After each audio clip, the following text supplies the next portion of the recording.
Great. Welcome everyone to Chevaliers Online. We're so excited to have you here tonight. Before we get started, I'd like to ask you to make sure that your microphone is muted. You'll have the chance to unmute and ask our guests questions at the end of the hour. And until then, we encourage you to add comments in the chat. So first off, I'd love to introduce you to Lawrence Weschler. Ren was a staff writer for The New Yorker for over 20 years, where his work ranged from political tragedies to cultural comedies. He's graciously agreed to be here tonight to discuss City at the Edge of Forever, Peter Lunenfeld's new book.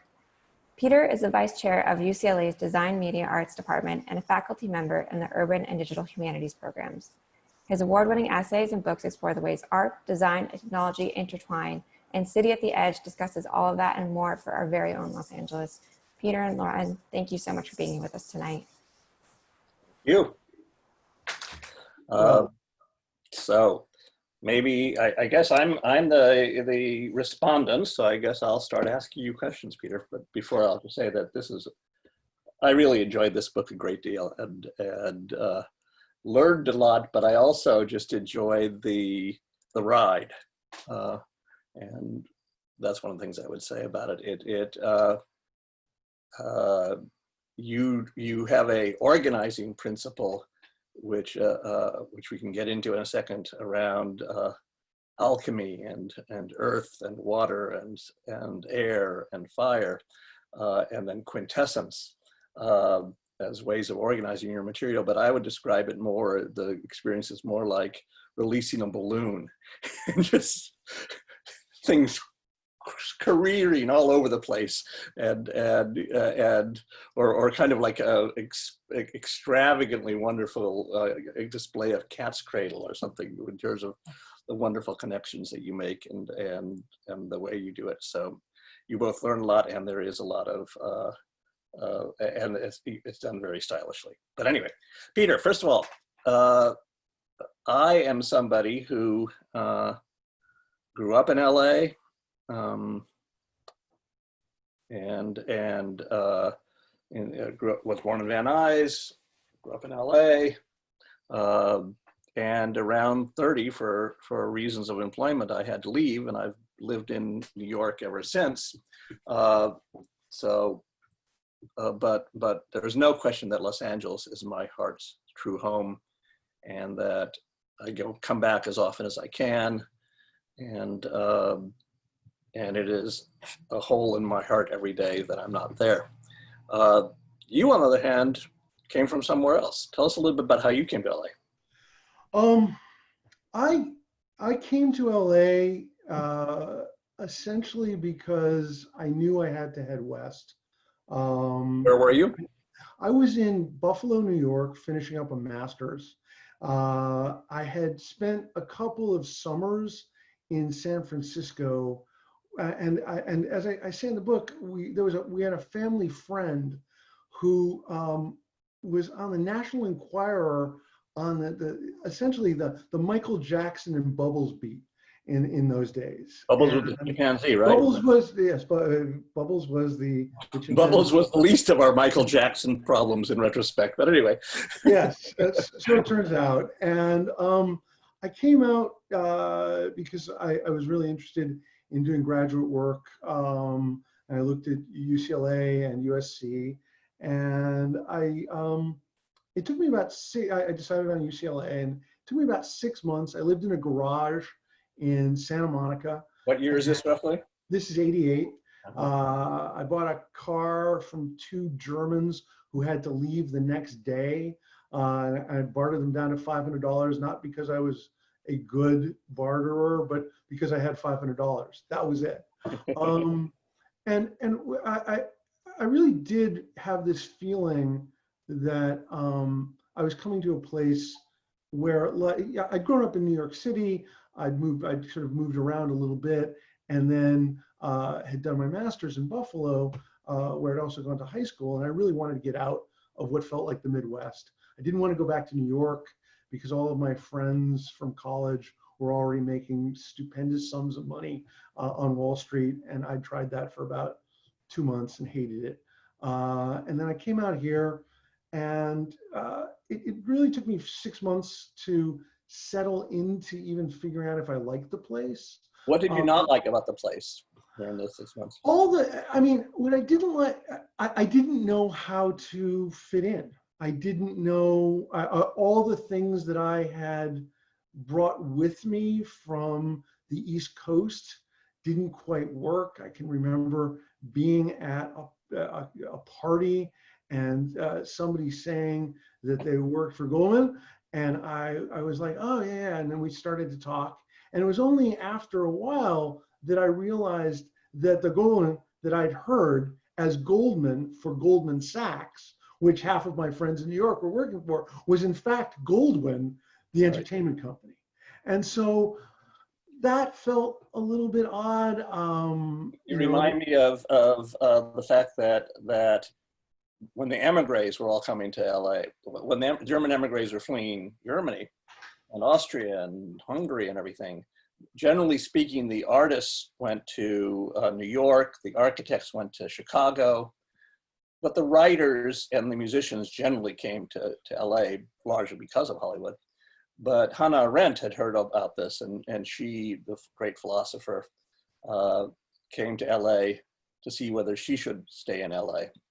And within 2 weeks, she fled and went back, and describing the problem, she said, she used a technical phenomenological term.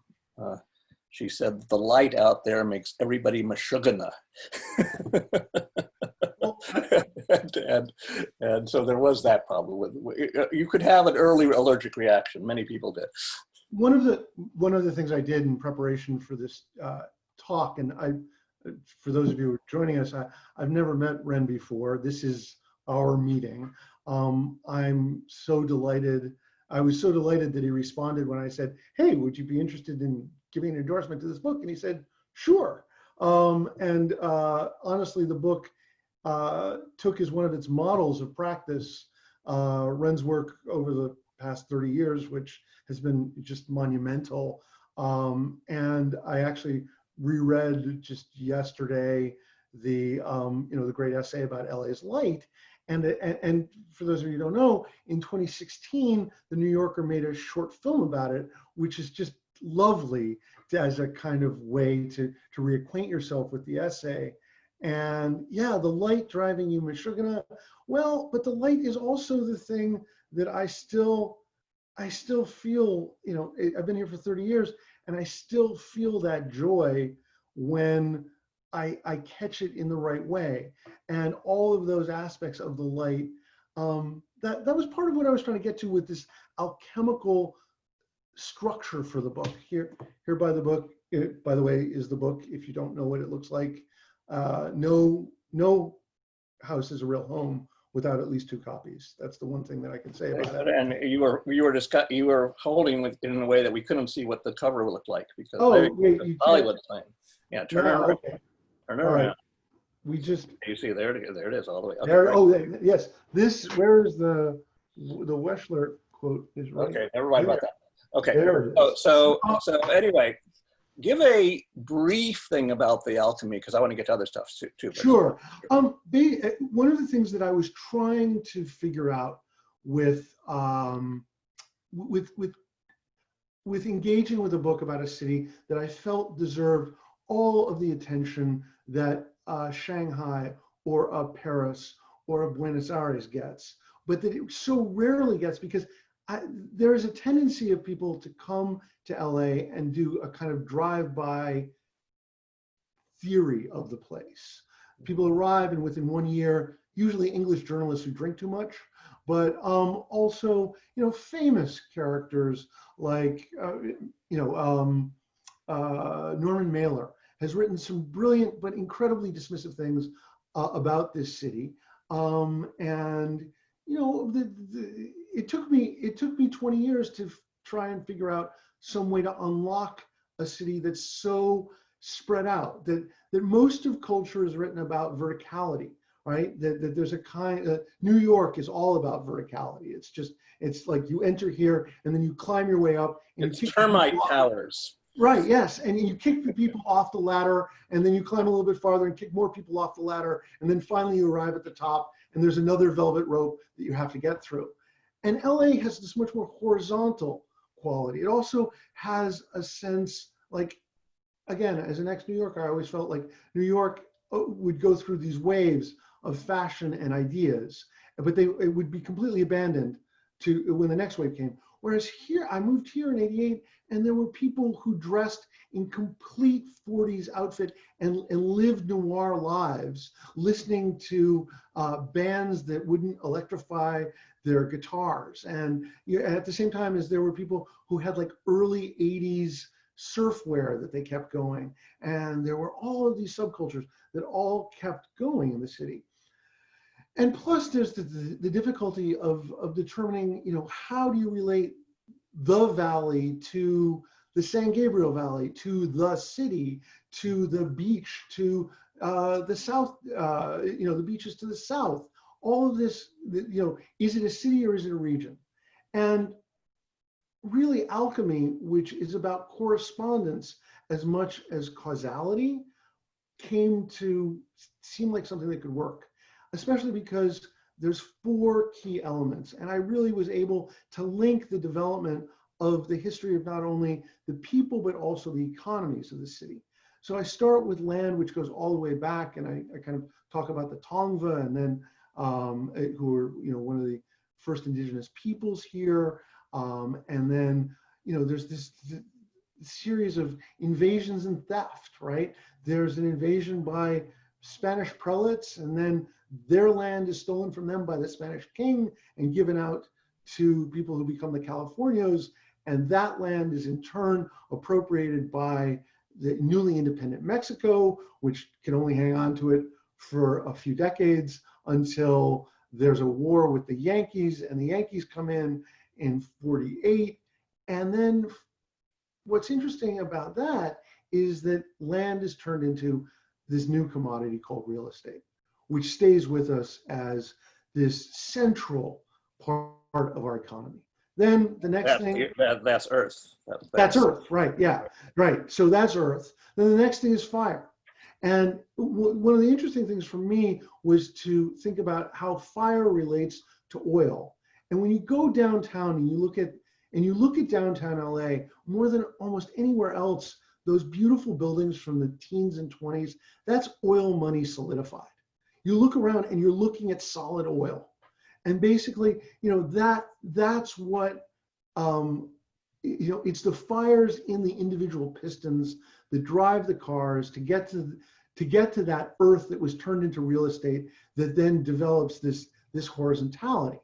Well, the horizontality, the next big stage of the economy is really when the horizontality is left, when people go up off of that earth, and that's air. And, so I'm really interested in that period from 1939 until 1991, when this city is defined by first aeronautics and then what's called aerospace. And so air, we are a warfare space, right? We were built, the city that you grew up in was built by essentially $1 trillion infusion of money from the federal government into Southern California's war industries. Right. And, through the hot wars and the cold wars, this was a place that manufactured, it was one of the arsenals of democracy. And but in your telling, which we'll come to in a minute, it's right. Not only aerospace, but it turns out to be very spacey. Yes, yes, and we're also one of the places wild, but we'll come back to that. And so, yeah, that's one of my favorite things. But keep going now, because I want to get to some of these stories. So we go from air to and now it's water. Water is not just the thing that we surf in and we swim in, but it is the ports, the combined ports of Long Beach and Los Angeles, which are the largest in the Western Hemisphere. And 60% of everything that gets made in China comes through Los Angeles. It's an incredible driving force of our economy that nobody knows about and nobody pays the slightest attention to. Exactly as the driving force of air has been completely forgotten because it was a secret economy, right? Everybody had, the people, mostly men who worked in that industry, would come home and their children would ask them, "How was your day, Daddy? What did you do?" And they'd say, "It was fine. Oh, not much." I can't tell you. Can't tell you, right? And they wouldn't even go that far. They would just sort of stop at platitudes. And so that's kind of disappeared. Yeah, M.G. Lord has a fantastic book on that, right? About growing up in an aerospace family. Yeah, absolutely. And then, by the way, and then the last thing is that fifth element of quintessence, which is what everybody identifies with this: the ether or the glamour of Hollywood, which was only the dominant industry in this city for a couple of years in the 1920s. So, although it's the thing that everybody thinks about with the city. So that was my overarching plan to think about. So I just want to give people, so that is, and indeed that shows up occasionally. I would love to have a whole conversation with you, and maybe we'll do that after everybody's gone, but about, because I have a whole thing on alchemy too. I spent 3 months as a Getty scholar coming up with this fantastic idea for a show, which they never did, but it was all about their alchemical holdings, which are pretty fantastic. But anyway, we'll leave that aside. But the show was going to be was lead into gold from the human urge to turn nothing into something, from the philosopher's stone to subprime loans. Right. And it was going to do that whole trip. And so anyway, but that's separate. But what I do want to do is I want to give people a sense when I describe this thing, because you have how many, 20 chapters or something, and every one of them is this kind of zooming. It's a Disneyland ride. I mean, it's just zooming, and things keep coming together, and they're all just tied together. I mean, if you just take. I'm just trying to think of, just take one of the aerospace ones and just describe some of the connections. Science fiction writing and some of that. The chapter is called Einstein's Bathtub. And it pretty much begins with this notion that that Einstein shows up in Southern California. He is, to use a baseball metaphor, like the #1 free agent in the game in the 1930s, right? He's the most famous intellect in the world, and Oxford and he gets recruited. Right, Princeton wants him, everybody wants him, but he ends up in Pasadena for 3 winters. And he loves Pasadena. And there's this lovely section of a letter that he writes, and he says that Pasadena is paradise. And it's also really interesting because it's his being in Pasadena was very much like the early moments of the internet. Little children would literally go knock on his door with questions about their math homework, right? Because he was this resident genius.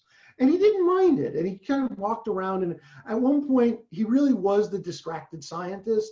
And at one point he nearly gets hit by a car, and his wife and the Caltech grandees, especially Robert Millikan, decide that he has to be moved onto campus. He can't be allowed to walk the streets anymore. So they move him in to the best suite in the Athenaeum, which is their wonderful faculty club. I'm very envious every time I go there. I wish we had that at UCLA, but instead we have something that looks kind of like a Motel 6.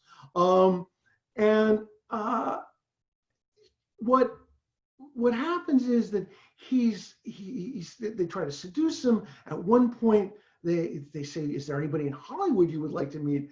And he's Albert Einstein, and the answer is not really. But his wife goes, "You like that one, that Chaplin one? You think he's funny?"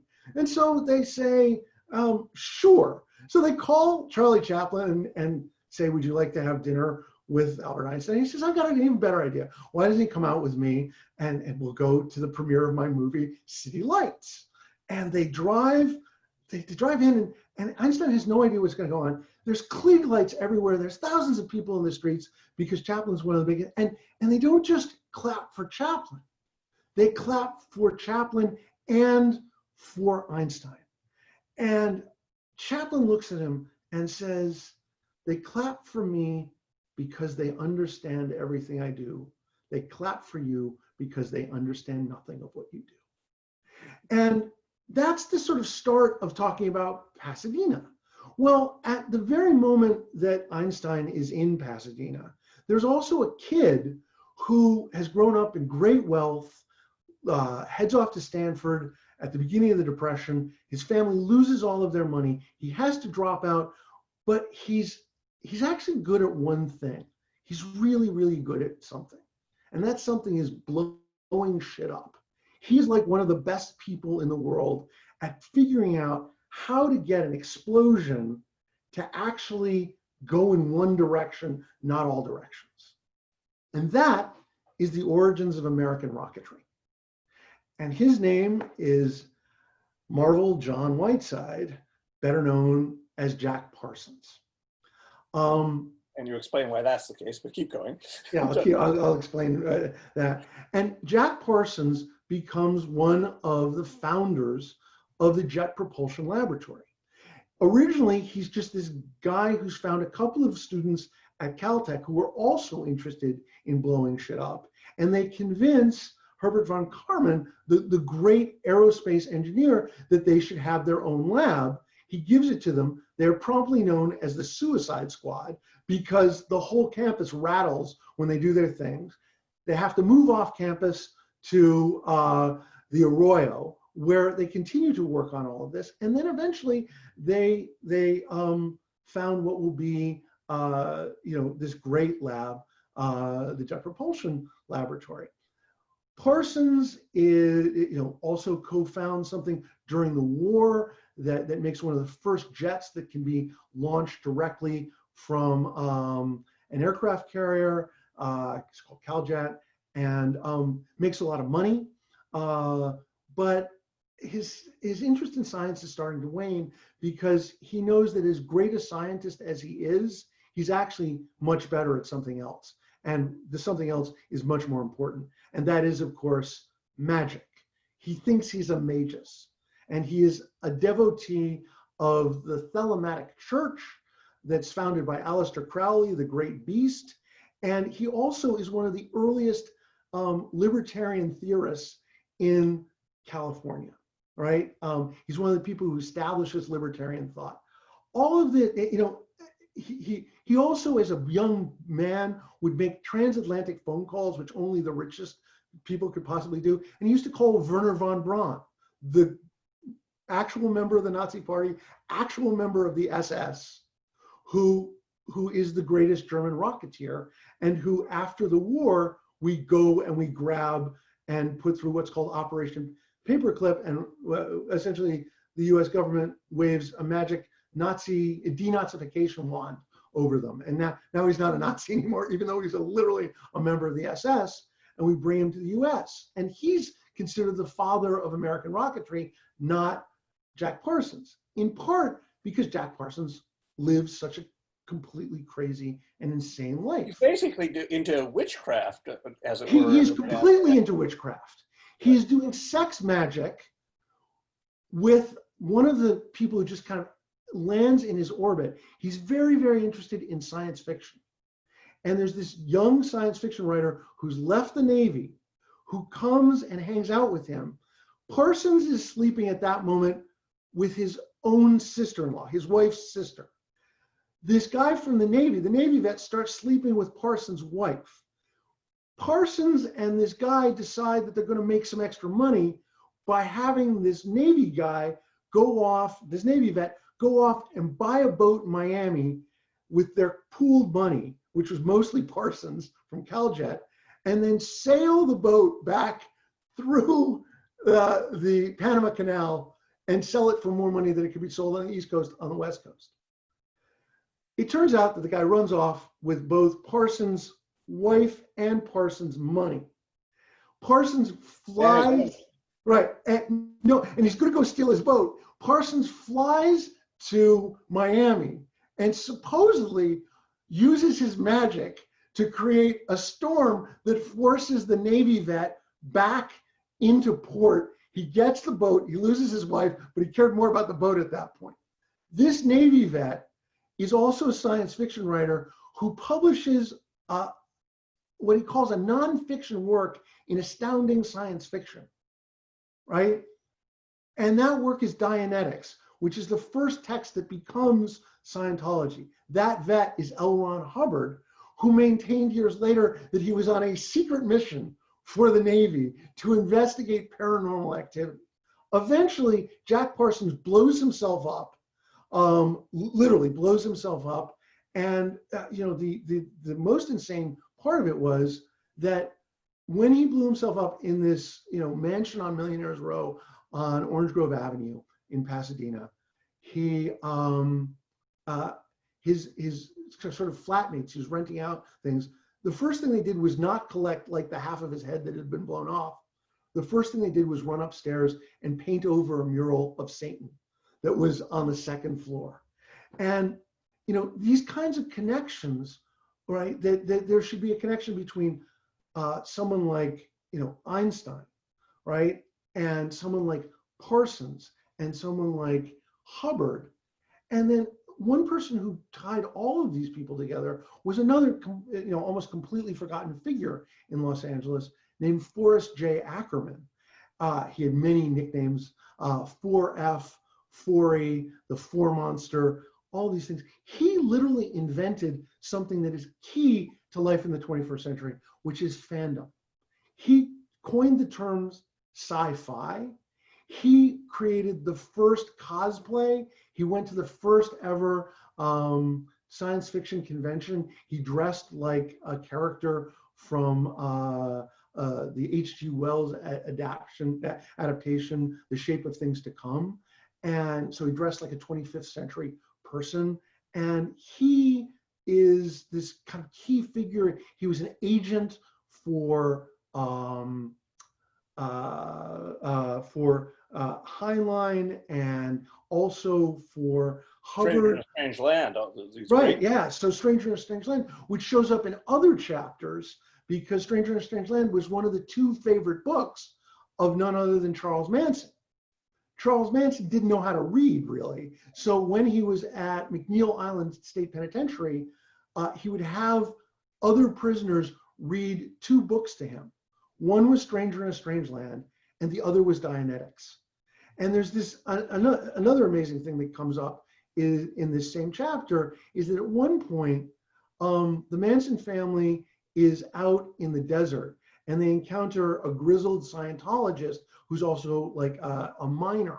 And the miner sort of steals a couple of the members of the family away and sort of brings them into Scientology. And there's kind of a little bit of a fight. So you've got a fight between people who believe in a religion established by a science fiction writer, and those are the science fiction, those are the Scientology people. And then you have the Manson family, which took all the trippy stuff in Stranger in a Strange Land by Heinlein, including what was called grokking, which was deeply understanding someone, the water ceremony, which was a kind of orgy, and put all of these things together into Charlie's own notion of how to essentially pimp everyone out. And the cons at McNeil Island had told him that how you become a pimp is you look for people, especially obviously women, who are bent but not broken. And that was sort of what he was looking for. And he creates this sort of pseudo-religion around Heinlein's work. And so in the late 1960s, there's this battle between the followers essentially of one science fiction writer, Hubbard, and another one, Heinlein. And not only this, Heinlein and Hubbard had been good friends, and Heinlein had said about one of Hubbard's science fiction stories published in 1940 that it was a literally perfect piece of science fiction. And that whole chapter ends up... By the way, just so the readers understand, what you're describing in your book is like 20 pages, right? Like 300-page book. And I just want to explain, tell the readers that are the potential readers, that you do the same thing with going from the LAPD's obsession with putting down the jazz scene in Black neighborhoods in South Central, and how that in turn goes over to to all these rockers on Whiskey A Go-Go on Sunset Strip, and something's happening here. Most of those rockers, including Jim Morrison, and you're telling, you can give a list, are children of aerospace people. So that generation of libertarian aerospace people give birth to a generation of hippies and communitarians. Right. And all that, all this is happening in this book, and it just, you get a sense, I'm just trying to tell the readers that you get a sense of the delight of just, strap on your seatbelts as you get on this ride. One other thing I want to make a little soft interruption here is Chevalier's Books is sponsoring this. This isn't costing you anything. You are at the end of this event to buy a book from Chevalier's. It doesn't have to be this book, but it has to be a book, because independent bookstores are the spine of American democracy. And they are in big trouble right now, and they need to be supported. And this is, by the way, a very good book to get. You could get this book and support them that way. But in general, you should, when you're buying books, you don't go to that big, terrible A place. You get them from independent bookstores. Okay, coming back, but just I thought I should. Go ahead. Your thing first. Yeah, no, I wanted to say, well, number one, if you open the chat, there is a link to the bookshop.org site for Chevalier's. I completely agree with everything that Ren was saying. And I think bookstores are, along with libraries right now, are actually absolutely central to keeping any kind of dialogue and discourse going in this country. In rereading, again, a central essay for me that Ren wrote more than 20 years ago for Stephanie Barron's really sublime show, Exiles and Emigres, at LACMA, you wrote this, I think, one of the best pieces just about the German exilic community, in part because you are a descendant of that. Your grandfather, Ernst Toch, a great composer, was part of that community.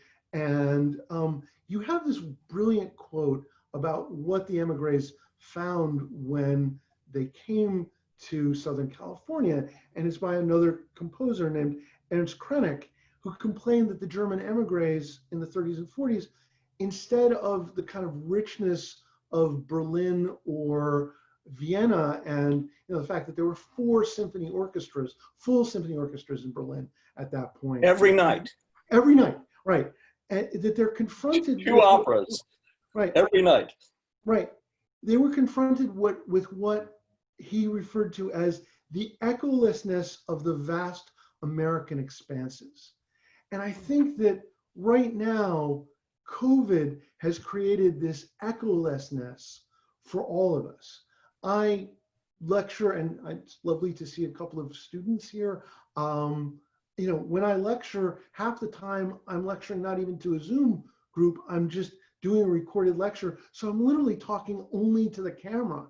And the echolessness of that in comparison to the full human bandwidth of a classroom is hard. And as is, what you said about democracy, you need these spaces. You need the serendipity of encounter, which is something that we lose with the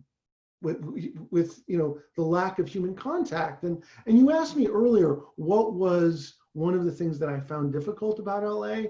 And one of the things that I did find difficult was that I had to plan spontaneity here.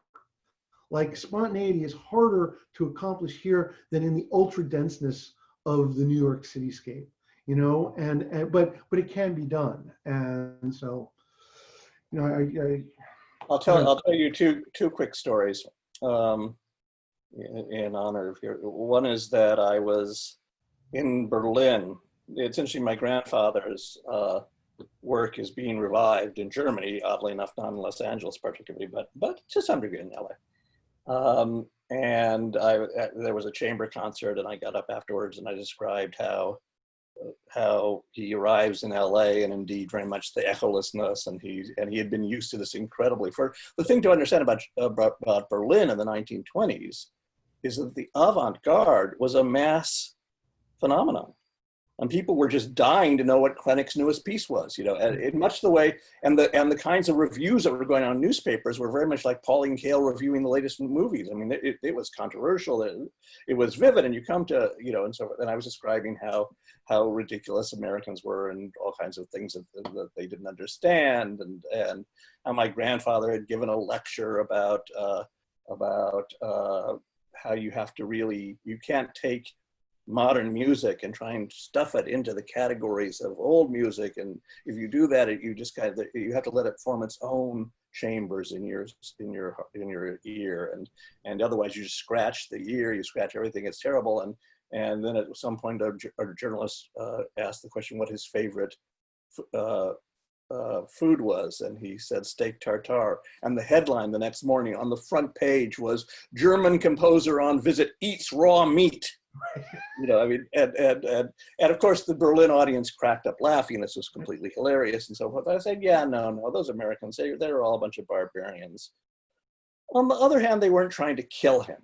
Right. and that violence in the audience. It was like, one of the chapters that we haven't talked about deals directly with the emigre population, which is it's the story of Gidget, in part, but it's using Gidget, the first famous girl surfer, to sort of talk about the emergence of modernism and also of what we call lifestyle capitalism out of LA. And what is a lifestyle? And it's interesting because the real Gidget, Kathy Kohner, now Kathy Kohner Zuckerman, is a daughter of the exilic community, really the Austro-Hungarian exilic community. And her father is an Oscar-nominated screenwriter who worked for UFA in Berlin, the great German film studio that pretty much no UFA, no film noir. All those, as they fled, those German directors brought German expressionism to America and create film noir, one of LA's greatest creations.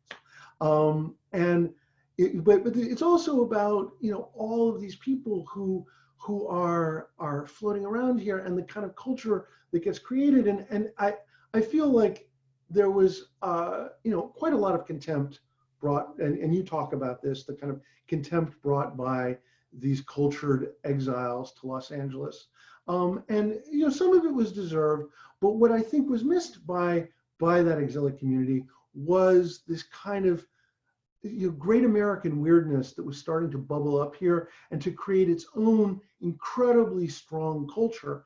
And I think that, I would maintain that there is no other city in the world that rose to absolute global prominence as quickly and made the same kind of contributions as Los Angeles as fast. It's really this 100-year explosive growth.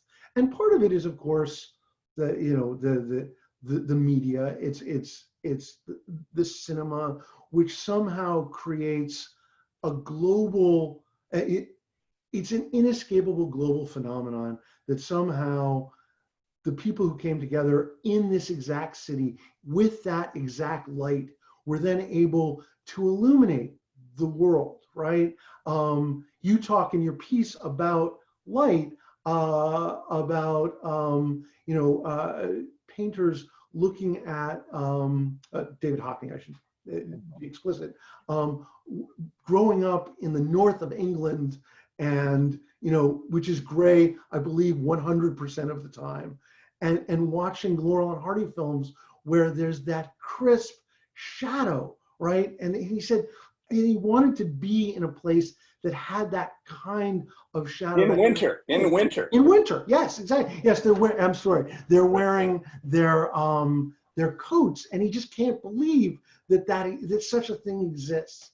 And I think that the kinds of narratives that were built in Hollywood in this exact environment are something that did push this forward. But the kinds of artists that you've always been interested in, that I've always been interested in, light and space artists, Robert Irwin, who you've written so brilliantly about, and just that sense of a kind of technophilic optimism that was part of our inheritance, that is not untroubled. I mean, I think one of the things that probably hasn't gotten out as much about this book as I would like is that I found it a very I found it an inspiring moment to write a book that dealt with a lot of the cultures of Los Angeles. Mm-hmm. There's a whole section on the Day of the Dead and its debt to one of the great political moments, right? Why is the Day of the Dead? Why is a movie like Coco, how does it make $1 billion? How does it get out into the world? Well, interestingly enough, it's not just because it was a Central American and Mexican folk tradition. It's also because, exactly 50 years ago, right now, there's the Chicano moratorium against the war. And one of the key journalists of that moment, Ruben Salazar, is literally assassinated by the police during this.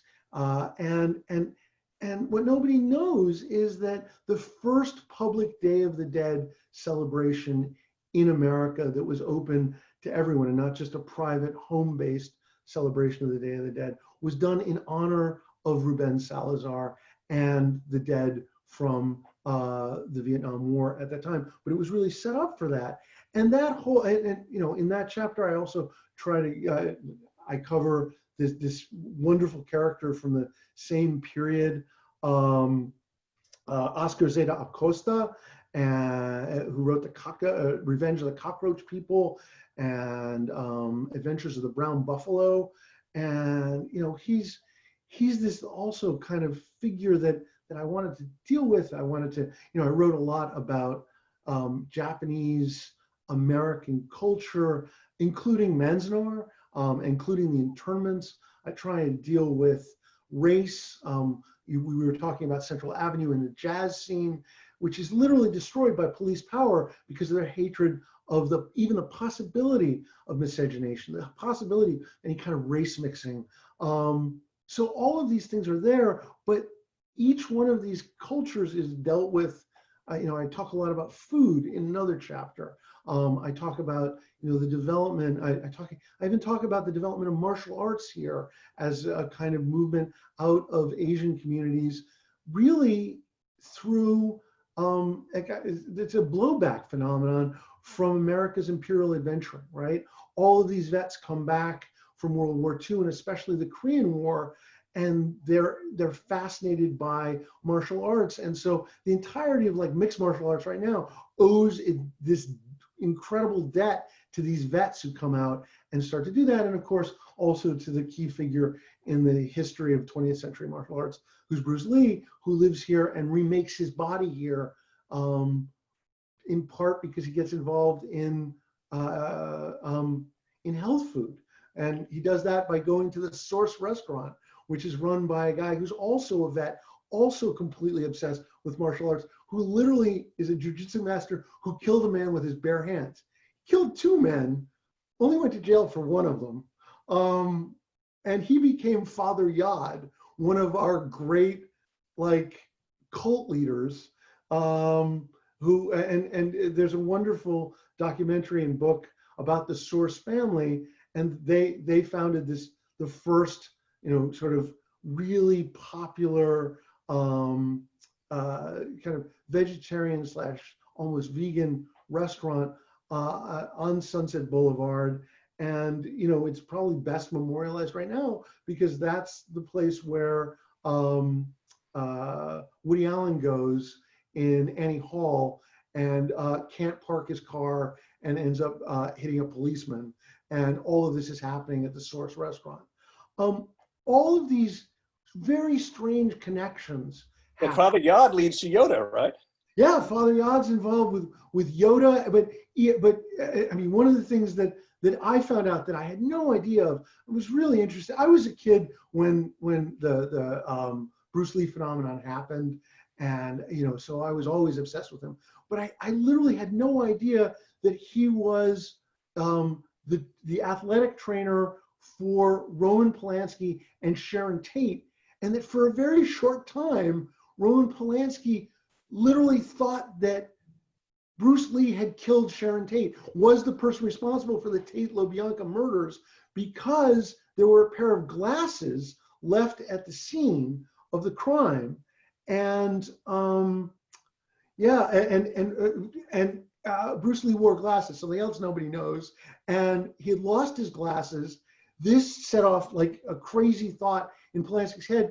And Polanski literally took Lee to his optometrist to get him a new pair of glasses because he wanted to see what Lee's prescription was. It wasn't the same as the glasses. And then Polanski checked the box that Lee wasn't responsible. And by the way, this is not nearly as crazy as the LAPD's conviction that Polanski had been responsible, even though Polanski was in London at the time. Right, and it was a sign. My wife grew up here in LA, and her father had been in the Army, and he and his family, my wife, my sister-in-law, and of course my late mother-in-law, they would all pick up hitchhikers, because that's what you did if you were a vet. They would stop and they would pick up hitchhikers, and this was just a memory my wife had of growing up in LA. And they would talk to them, and they were hippies and all kind and vets themselves, and she said that stopped the next day after the Tate murders. That it was just one of those things.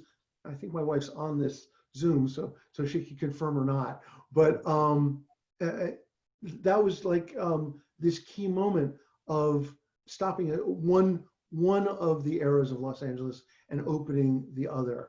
Because the Night Stalker and all of these other kinds of criminals come to dominate the early 70s and mid 70s imaginary of Los Angeles. And it takes some time. One of the chapters I didn't write was about the 1984 Olympics, and how when I first moved here, everybody talked about that as the glorious moment. And one of the reasons they said that was because people sort of arranged their car travels so that they would be off the road. And this is that moment again. The only thing that came out of COVID that anyone in LA has appreciated was that sense of being able, like, it was literally like a time machine. Santa Monica is a place, we live in West Hollywood, and we just stopped going to Santa Monica. Santa Monica it was as far away as Oregon, basically.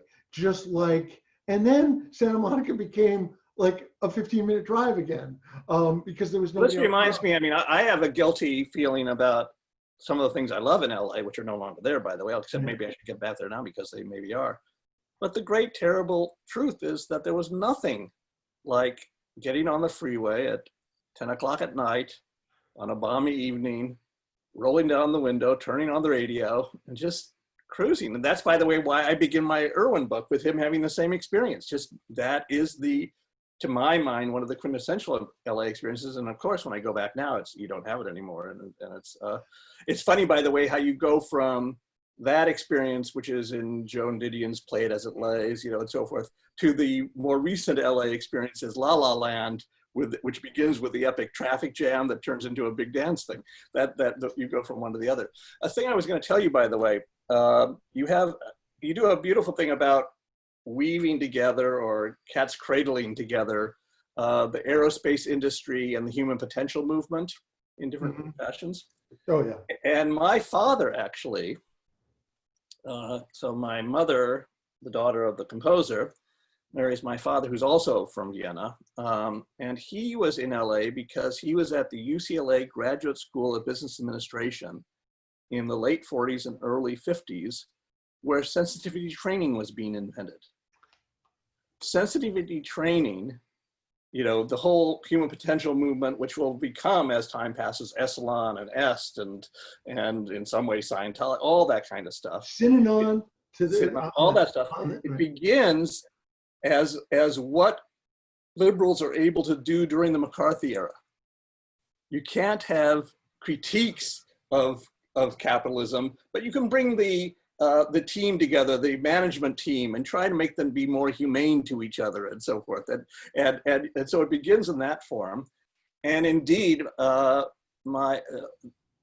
often think he died in a car accident. He was a passenger in '62.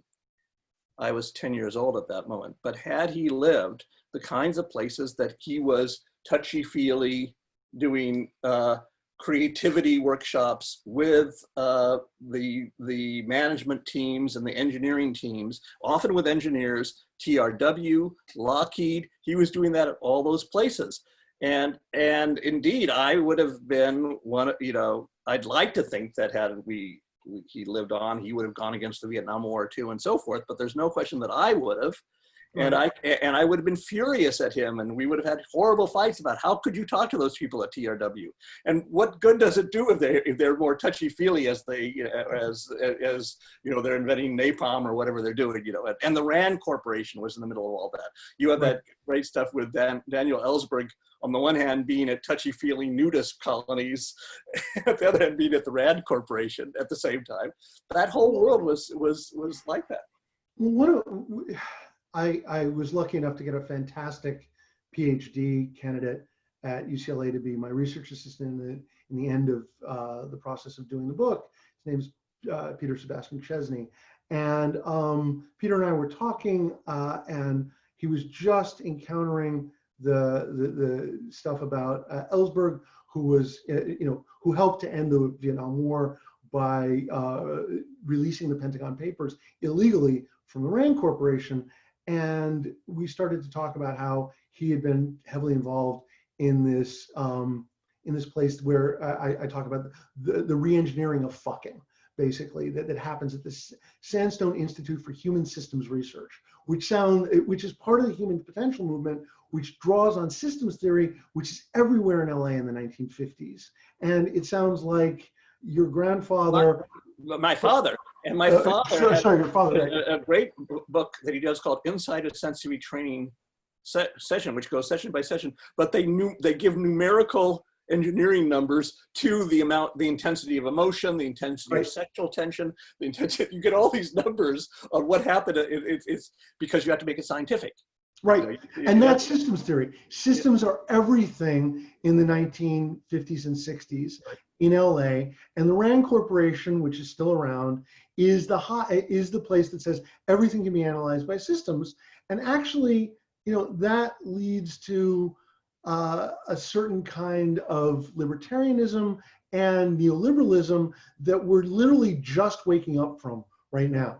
That this is that moment that we're kind of emerging from that paradigm. And that was one of the interesting things about writing this book over the last 10 years, kind of finishing it right before this intersection of at least 5 different crises right now. And, I saw that there was a question from. I was going to say, we should begin to, we should really answer, we should open it up. Yeah, I'd sort of like to open, I'd like to open it up. Throwing questions on the chat side.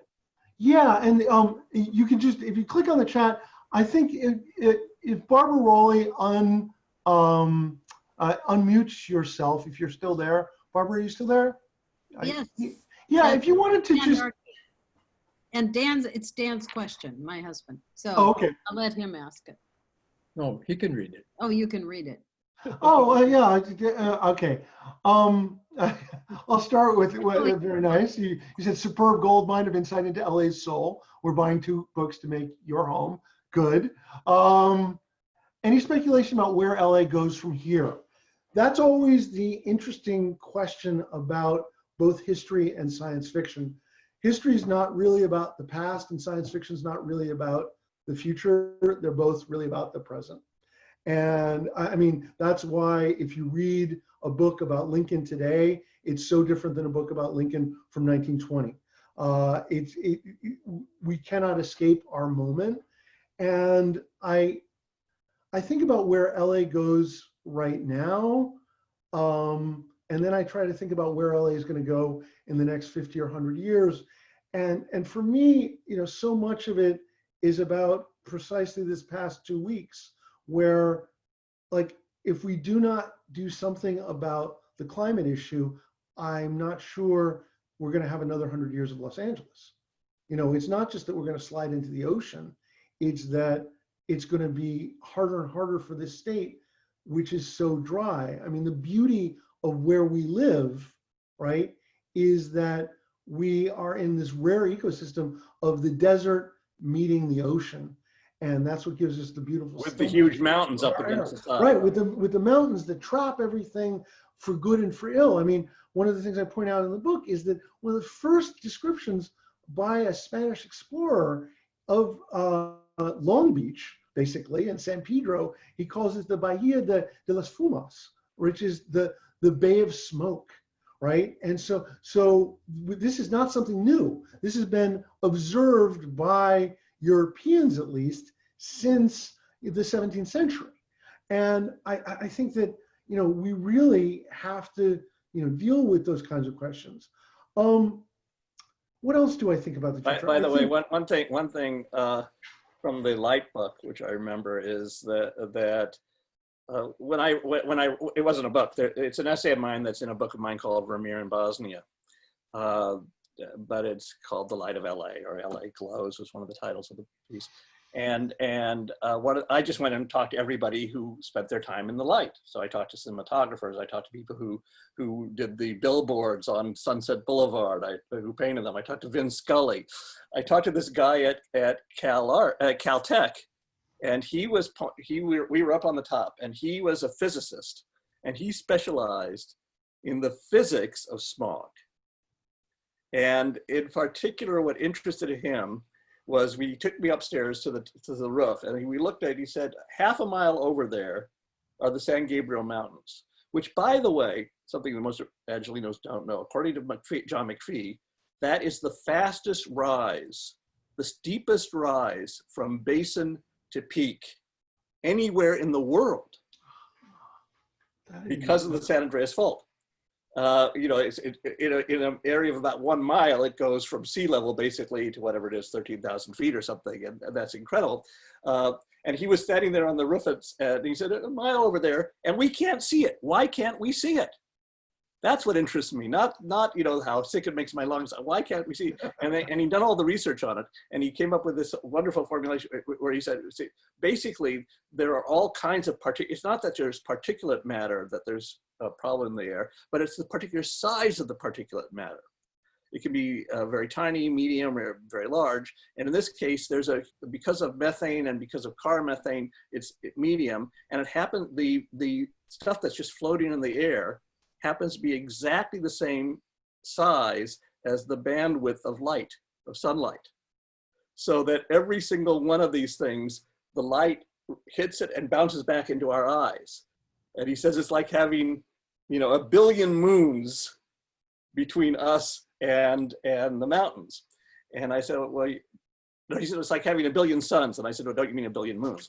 And he said, well, yeah, that's right. But then he said, and we have a term for this phenomenon of that being the problem with the light. And by the way, the minute the sun goes down, you can see the mountain again, right? And he says that we have you know, as scientists, we have technical terms for everything. And he said, and I got ready, had my reporter's notebook out for this technical term. And he says, we call that phenomenon air light. Isn't that a great word? Air light, lost in the air light. Yep. But boy, are you lost in the air light right now. You're lost in the smoke light. Yeah. Well, we're exporting it all the way to London. According to, you know, meteorologists now, that they're getting sunsets that are colored by West Coast fires now. Yeah. Which, yeah, I mean, I will say that's not kind of negative. It's apocalyptic, but we live 4 houses south of Santa Monica Boulevard, right in West Hollywood. And when the BLM and social justice marches were happening, between one Sunday and the next Sunday, there were 90,000 people who marched by. And I, you know, I wasn't in the march I'm the wrong age to be right in the middle, but I was standing off to the side with my wife and my daughter holding signs, and I was so inspired by the age cohort that was passing by. And I can tell you that, again, in extremis, sometimes you find out things. And, I'm lucky enough to be surrounded by brilliant young people all the time because I teach at UCLA. And I had to teach in the spring completely remotely. And the conversations we had remotely, the level of engagement, of emotion, and of intellectual work, just being present, that was also tremendously inspiring. It's not that everybody at UCLA stays in LA, but it's one of our premier institutions. And so those are the things that really give me a lot of hope about the city, as well as their essential attitudes towards not just tolerating difference, but embracing it. That we're in a battle right now, and most of the battle is about the old versus the young. Even I think in many ways even more so than any other distinction. And I feel like I look at the young and I think they're gonna win because they're that much better, smarter, and kinder.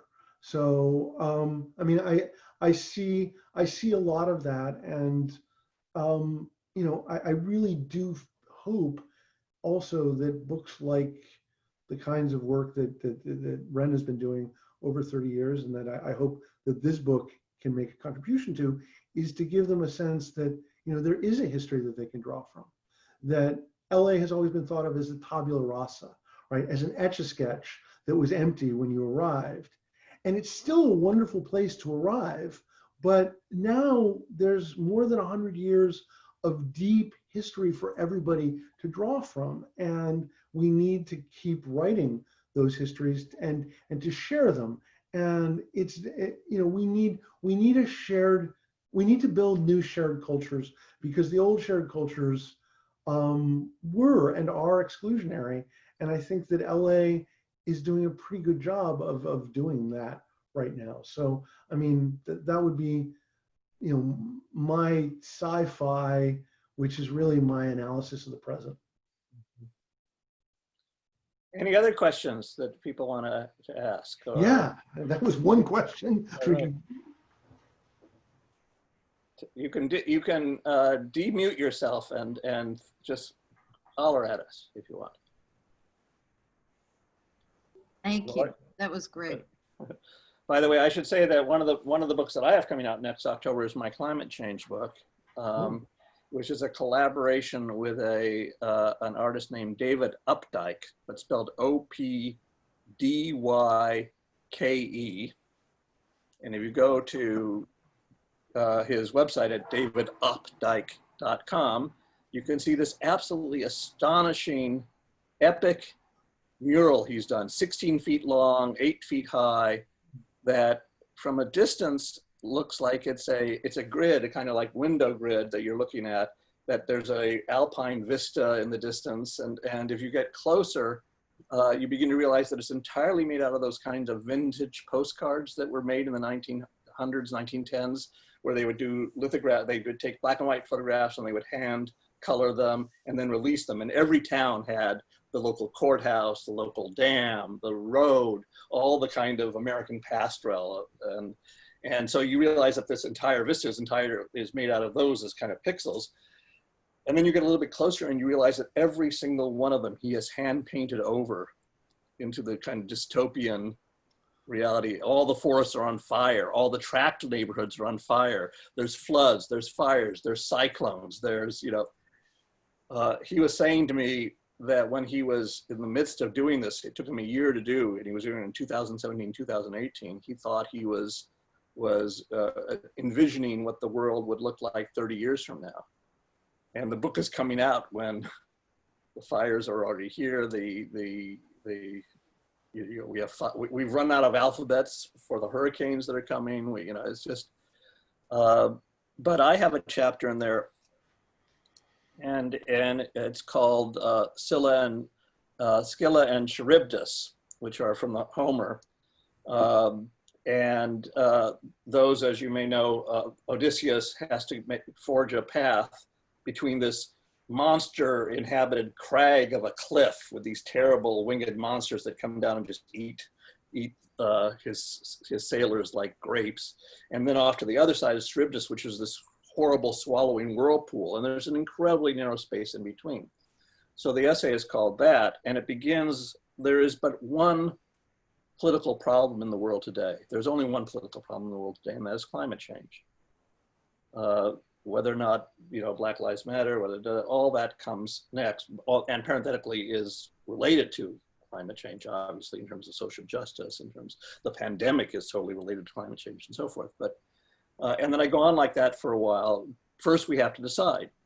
And then I say, you'll have noticed perhaps that I am paraphrasing Camus' Myth of Sisyphus, that begins that there is only one philosophical problem, and that is suicide. Whether or not, and that he ends up going to the Myth of Sisyphus, but I go to the Myth of Scylla and Charybdis, and for Scylla read denialism, and for Charybdis read despair, right, which is almost as bad as denialism. And we have to find a way in between those two, and it's a very narrow path. And parenthetically, I mean, I would want to insist that there is only one issue in this coming election. Or let me rephrase that. This is the last climate change election. If we don't get it right in this election, it's going to be too late. But those are the stakes, and we have to remember that. And so anyway, the book is about, it's called This Land, and it's kind of about all that from a point of view of an artist working on that subject. But well, not to cut anyone off here, but I am conscious that of our particular time. you have to be more cheerful than that. My God. I do want to end this on a brighter note, but Peter, so I'll let you speak. I totally agree, Ren, but I'm going to go back to my students, and I'm going to go back to this moment. Again, I can't talk to the future without addressing the moment. And one thing, I have a lot of students who've been interested in combating climate change since they were little kids. Now they're kind of big kids. They're 19, they're 20 years old. When you're 58, they still look kind of little. But what was great about this moment was that all the things that they'd heard, oh yeah, that's really kind of interesting, but we can't afford it. Oh, that's really interesting, but we could never do that.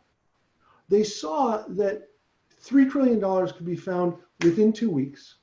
And they saw that the economic engine of world capitalism could turn on a dime, even if it was only going to turn off for a couple of weeks.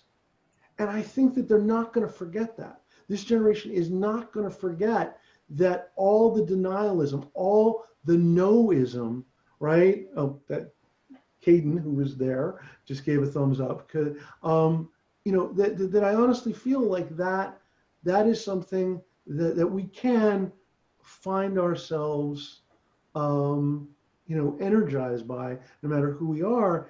And yeah, I mean, Joe Hill, who lived in LA for a while, as you heading off to his death, what's your last word, Joe? Fight.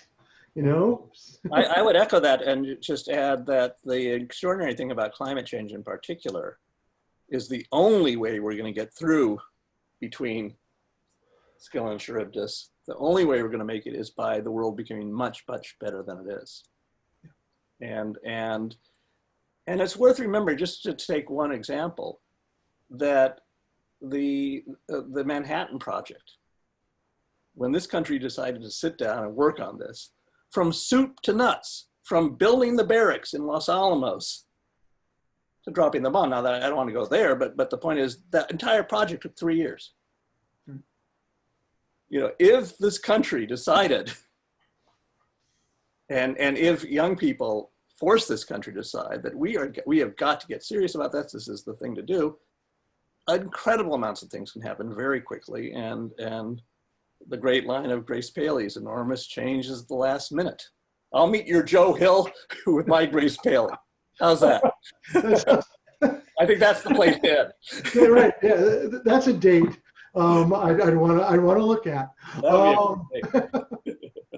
Can this marriage be saved? Hey, I'd like to thank everybody for joining us. Chevaliers is one of our great treasures since 1940, independent. It's survived and triumphed over so many times. But I mean, just think about, Chevaliers has been around since before there was a bomb. Thank you. And I think that might be it. And Ren, when I think we all have ideal readers, you were maybe mine. Oh, that's very sweet. So thank you. And there are ideal books for ideal readers, and yours was that. So on that note, Thank you. Thank you so We're much. rolling in everyone. our time. Thank you, Peter and Lawrence, for joining us, and thank you everyone for coming. We hope to see you in person soon again. And please get Peter's book. Yes. And Ren's. He's got two coming and out. Ren's forthcoming books. We're very excited for them both. All right. Thanks, everyone.